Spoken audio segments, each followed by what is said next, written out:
Hi friends, welcome to Rajbam likes. మేమిప్పుడు దక్షిణ బంధు బద్రీనాథ్ టెంపుల్‌కి వెళ్తున్నాం. అది అక్కడెక్కడనో కాదు, మన మేడ్చల్ దగ్గరలో ఉన్న బండ అనే విలేజ్‌లో. అక్కడ ఎంత బావుందంటే, అసలు ఇక్కడ రోడ్లు మేము వస్తున్న దారి కూడా చాలా బాగుంది. ఇరుపక్కల చెట్లు, వాతావరణం, చిన్న చిన్న గుళ్ళు, చాలా సూపర్‌గా ఉంది. ఈ ఏరియా నేను అప్పుడెప్పుడో నా చిన్నప్పుడు వచ్చినట్టు గుర్తుంది. అప్పుడు ఏం డెవలప్ లేదు. కానీ ఇప్పుడు ఇంత డెవలప్ అయిందంటే అది కారణం ఈ బద్రీనాథ్ గుడి యొక్క మహత్యం అని చెప్పాలి.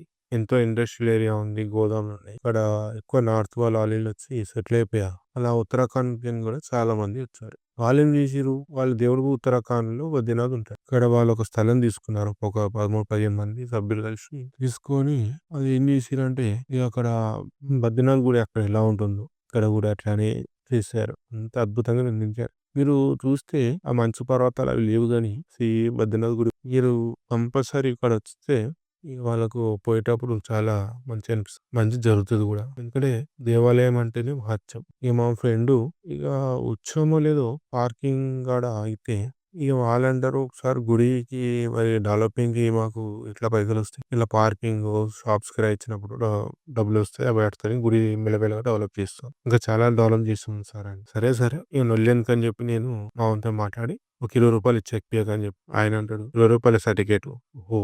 సరే, సరే తీసుకో. ఎన్నో సినిమా థియేటర్‌లో కనపడి ఇస్తాం. ఇది కొత్త బాగుండదని ఇచ్చాం.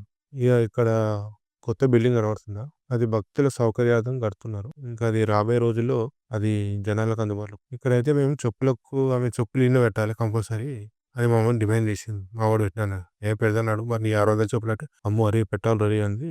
వాడు ఓకే అంటే ఇద్దరం కలిసి పెట్టాం. రూ. 5 ఇచ్చినాం. మన 600 చెప్పులు నాయి పాతవాడిని నాయి తీసుకొని ఏం కాదు కానీ లైన్‌లో చూసుకుంటే చాలా మంది వచ్చినప్పుడు లైన్‌లో నిలబడి అక్కడ వెళ్ళాల్సుంటుంది. జనాలు ఎక్కువ లేరు కాబట్టి మేము వచ్చినప్పుడు మేము మామూలుగా వెళ్ళాం. మా ఫ్రెండ్ ఏందంటే అతనికో సెంటిమెంట్ లైన్‌లో వెళ్ళాలి. అలా అని చెప్పి ఆ లైన్‌లోనే కొంచెం నడిచాడు. నడిచి ఎళ్ళొచ్చాడు. ఇక చూసుకోండి ఆ మేఘాల ముంగట మన బద్రీనాథ్ గుడి ఎంత వైభవంగా కనబడుతుందో. ఒక orange, red colour, orange colour, yellow colour, blue colour ఇవన్నీ మిక్స్ అయిపోయి ఒక మంచి డిజైన్‌తో ఇక్కడ ఆ బద్రీనాథ్ గుడికి మంచి పెయింటింగ్ చేశారు. ఇక గుడిలోకి ఎంటర్ అయ్యాక మాకు గుడి లోపట మెయిన్ గర్భగుడిలో అయితే వీడియో అవి ఫోటోస్ దిగొద్దని చెప్పారు. అందుకని ఎక్కువ తీయలేదు. ఇక సైడ్‌కొస్తుంటే వినాయకుడి విగ్రహము, కుబేరుడు, లక్ష్మీ దేవత, నరనారాయణుడు, నారదుడు, గరుడు, నవగ్రహాలున్నాయి. అవన్నీ చాలా బాగా తీర్చిదిద్దారు. స్కల్ప్చర్ అనేది ఒక డిఫరెంట్ ఉంది వాళ్ళ స్టైల్‌లో. మన స్టైల్‌లో వేరే ఉంటది కదా! నాకు చాలా ముచ్చటేసింది. ఇక మా వోడైతే మొత్తం వీనికే బక్కున్న రేంజ్‌ల మొక్కుతున్నాడు. ఏమేమో చేస్తుండు ఇగ. ఎక్కడ చూసినా సండే, సాటర్‌డే మాత్రం భలే ఉంటారు ఇక్కడ జనాలని ఉన్నది చెప్తున్నారు. ఇక సరే అని వాళ్ళు కొంతమంది పచ్చటి పైర్లు వాతావరణం కనబడుతుందో అదంతా వేరే చెట్టు వెలిగించినట్టు చూపెడతారు. గణేషాలు. ఇగ ప్రసాదం గుర్తిండు. కానీ ఆడికి పోయే వరకు స్కానర్ వచ్చి షాక్ అయిండు. ఇక సరే అని చెప్పి ఆకలైతుంది కదా! ఏం చేస్తాం కొన్నాడు ఇగ. ఒక 5, 6 ప్యాకెట్లు తీసుకుంటే ఈడనే దాన్ని లాగించేసిండు. ఒకటే ప్యాకెట్ ఇంటికి తీసుకుపోయిండు. అట్లుంటది మరి. ఇక్కడ పెయింటింగ్ మాత్రం మన సిమెంట్ కలర్ రూపాన్ని భలే చేశారు. మళ్ళీ దానికి blue colour, red colour, orange colour భలే అమర్చారు. ఎందుకంటే వాళ్ళ స్టైల్‌లో ఉంటది. ఈ సైడ్‌లో బోర్డ్ ఉంది చూసారా? అందులో గుడి యొక్క సమయం, వేళలు ఎప్పుడు తెరుస్తారు, ఎప్పుడు మూస్తారు, ఏ వారం ఎలా ఉంటుంది అదొకటి. ఇక్కడ జరిగే అర్చనలు, పూజలు వాటి యొక్క ధరల పట్టిక అన్నీ ఉన్నాయి. ఈ గుడి Monday to Sunday 8 AM to 1 PM.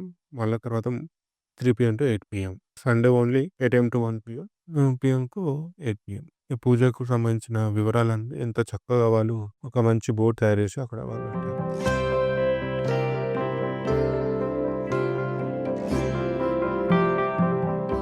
అక్కడ బ్లూ కలర్ షెడ్‌లో ఒక యాగం చేశారంట. అందుకని నిర్మించారు. ఇక మేము దర్శనం అయిపోయింది. కిందకి దిగుతున్నాం. ఇక మా ఫ్రెండ్ అయితే ఇక మెల్లగా దిగుతున్నాడు ఇగ కాలని వీడియోలో పడాలి కదా! చూసుకోండి ఇప్పుడు ఎట్లా దిగుతాడో. హీరో అనుకుంటున్నాడో మరి నిజం అనుకుంటున్నాడో. అట్లా దిగుకుంటా మెల్లగా మెట్లు లెక్క పెడుతున్నా కింద పడతాడని చెప్పి మెల్లగా వస్తే తెలుస్తలేదు. గుడి అయితే చాలా బాగుందండి. ఇక మళ్ళా కిందకొస్తూ ఇక్కడ ఇంకో చిన్న గుడి ఉంటుంది. అక్కడ దర్శించుకున్నాం. ఏం కోరుకుంటారో తెలవదు గానీ వాళ్ళు కోరుకొని మధ్యలో ఆపి వీడియో తీయాలి. పబ్లిసిటీ పిచ్చి బాగుంది. ఇక జనాలు గిట్ట అప్పుడు ఎంతో ప్రశాంతంగా వచ్చి ఆగారు, సందర్శిస్తున్నారు. మీరు గుడికి ఎటువైపు చూసుకుని ఇలాంటి స్కల్ప్చర్ మాత్రం భలే డిజైనింగ్ ఉంది కదా! ఇది బద్రీనాథ్ యొక్క పూర్తి వివరాలు. అలా బద్రీనాథ్ గుడి సందర్శనం అయిపోగానే ఇంటికి వెళ్దామని బయలుదేరుతుంటే ఆ కొండపై ఒక గుడి కనబడింది. మాకు లింగేశ్వర స్వామి ఆలయం కనబడింది. ఇక మా ఫ్రెండ్ బండి ఆపిలోకి దిగి దేవుని మొక్కేసి వస్తున్నాడు. నేను మొక్కుతుంటే ఆ వీడియో మాత్రం తీయలేడు. Selfish fellow. కొలంబియా నుంచి చూసారా? ఇక్కడ ఏరియా అంతా డెవలప్ అయింది చూసారా? గోదాములు కంపెనీలు ఎన్నో ఉన్నాయి ఇక్కడ. ఈ బండమలయారం అనే విలేజ్ రాను రాను ఇంకా అభివృద్ధి చెందుతున్నట్టు నాకు అనిపిస్తుంది. ఓకే, ఈ వీడియో ఇంతటితో సమాప్తం. ఈ వీడియో మీకు నచ్చినట్లయితే లైక్ చేయండి, షేర్ చేయండి, సబ్స్క్రైబ్ చేయండి. మళ్ళీ మీ ఫోన్లో మీ ముందుకు వస్తూనే ఉంటాం మరి కొన్ని వీడియోలతో. Bye bye friends.